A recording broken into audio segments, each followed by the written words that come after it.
صحیحین کی جس حدیث میں سفر معراج کا ذکر ہے، اس میں بیان ہے کہ رسول اللہ صلی اللہ علیہ وسلم پہلے آسمان میں آدم علیہ السلام سے ملے تو انہوں نے فرمایا، نیک نبی اور نیک بیٹے کو خوش آمدید۔ آدم علیہ السلام کے دائیں طرف بھی بہت سے افراد تھے اور بائیں طرف بھی بہت سے افراد تھے۔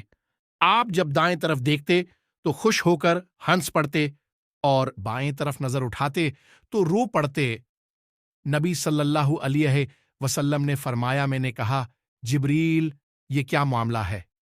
انہوں نے فرمایا، یہ آدم علیہ السلام ہیں اور یہ ان کی اولاد کی روحیں ہیں۔ جب وہ دائیں طرف جنتی روحوں کو دیکھتے ہیں تو مسکرا دیتے ہیں اور بائیں طرف جہنمی روحوں کو دیکھتے ہیں تو رو پڑتے ہیں۔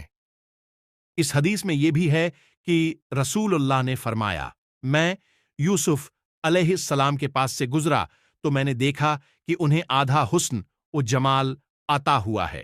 اس کی وضاحت بعض علماء نے اس اطرح کی ہے کہ انہیں آدم علیہ السلام سے آدھا حسن ملا تھا۔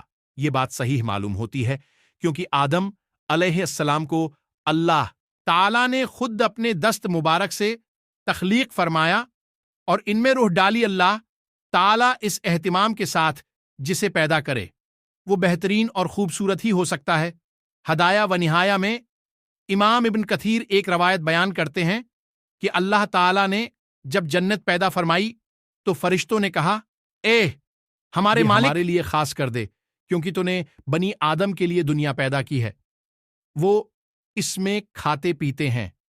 اللہ تعالیٰ نے فرمایا، میری عزت و جلال کی قسم، یہ نہیں ہو سکتا کہ جسے میں نے اپنے ہاتھ سے پیدا کیا، اس کی نیک اولاد کو ان فرشتوں کے برابر کر دوں جنہیں میں نے کن کہا اور وہ وجود میں آ گئے۔